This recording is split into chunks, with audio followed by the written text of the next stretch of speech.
And there was a big realization for me to realize that it's not the people. Human behavior is culminated. It's not something that's, ingrained. I don't believe greed is ingrained in a human being. It's culminated, just like bigotry. Yes. I think this is very important. You're not born greedy. Yes, not at all. You're not born greedy. It's a ludicrous concept. It's the system that we're put into. So we think it's normality when a business guy walks in and he sits down at a table, and another business guy walks in. One guy's trying to sell something. One guy's trying to buy something. Both of them are trying to screw each other over as best they can in order to get their profit margin there. That's just what the system is, and it's rewarded. So this type of inhumane action of differential advantage, which goes on every single day on multiple levels that we think is normality, and what research really shows, especially if you look at statistics in prisons and things like this, they have to do whatever they need to in order to survive, and that is inherently corrupt because in this system, everyone just chisels off each other. So you have what? What is the biggest industry in America? Well, one of the biggest is advertising. What does advertising contribute to society? Absolutely nothing. I mean, you could be poetic and say that, there's certain artistic things that come out, but in reality, all advertising is the invention of manipulative material to try to get people to buy something from somebody else. To buy something, yeah. And all an advertising agency does is leech off of big corporations. All corporations do are leech off of the consumer, and all us as consumers do are leech off of each other in these smaller realms of financial and labor-based systems. The system's not designed for humanity to actually live together. It's designed for people to compete and fight with each other. And, of course, if people, they hear that and they think to themselves, well, what's the alternative? It must be communism. And, of course, this is the black and white paradigm that also needs to be grown out of, Peter, we're going to come right back. We're going to take phone calls and also talk about the Venus Project right here. Peter Joseph, producer of Zeitgeist and Zeitgeist Addendum. We'll be back. We're with Peter Joseph, writer, producer, director of Zeitgeist and Zeitgeist Addendum. Peter, the phone lines are jammed for you, but tell me about the Venus Project. What is that? Sure. The Venus Project was started by a man named Jacques Fresco. It essentially is Jacques Fresco when it comes down to it. It used to be called Socio-Cyberneer, and you can see some old interviews with him in the 1960s actually talking about this. He's been pursuing this for a long time, and I'm really glad I discovered him because what the Venus Project is a means of designing or a philosophy that we need to begin designing a social system, that actually benefits humanity, that's actually designed to support humanity, that is, and most importantly, in line with nature, taking the scientific method and applying it to human concern.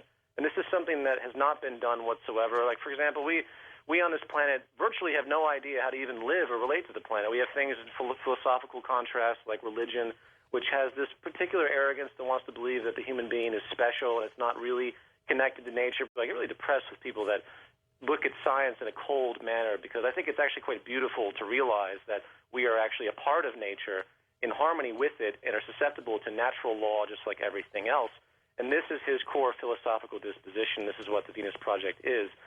The elimination of the monetary system, and I'm just going to throw these things out there for you. Sure. Because there's a lot of it that needs to be explained because when people hear these things, they don't know they have no frame of reference, so it's difficult for most people to understand these concepts. But, the monetary system creates aberrant behavior. There's no reason for the monetary system anymore because through technology and modern knowledge, we have the ability to create mass abundance of all of the necessities of life. And this is his biggest discovery. He's 92 years old in that film, and he's as lucid as can be. He spent his entire life dedicated to resolving and solving problems. That's interesting.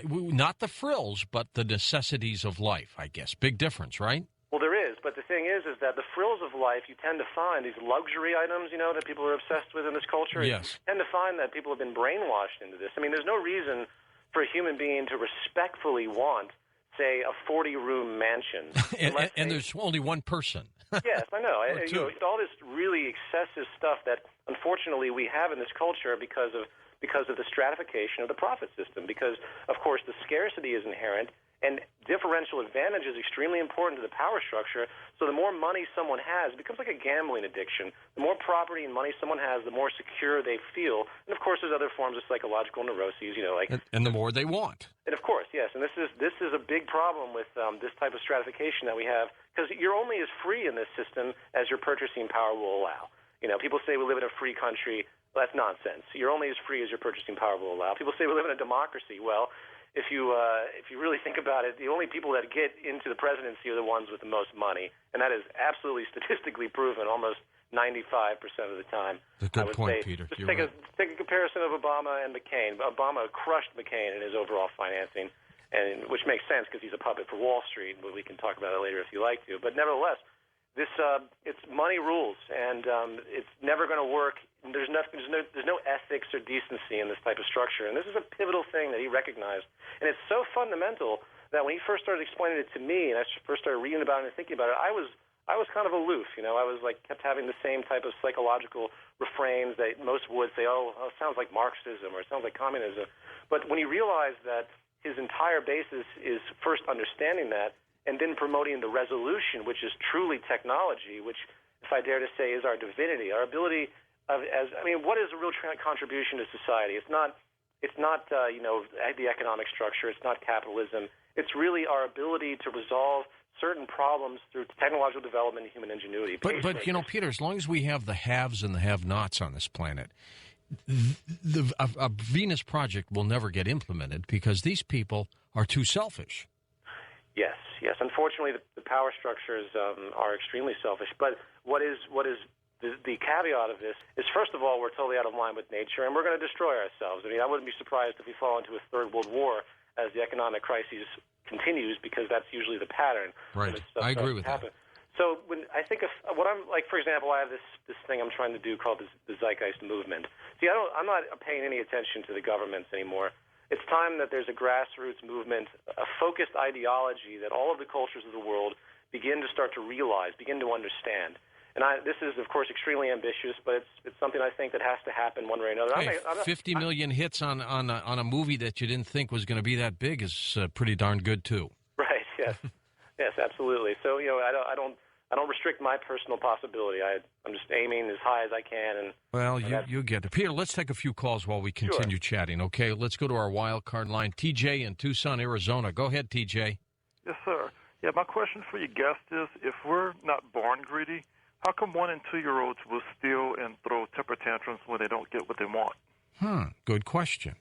That is a good question. It's a complex question, though, because kids are conditioned as well by their parents and their parents' behavior. And if you have a system of scarcity, for example, if one kid has something, another kid doesn't, then you're instantly set up with a scarcity. So one kid has exposure to something, another kid doesn't.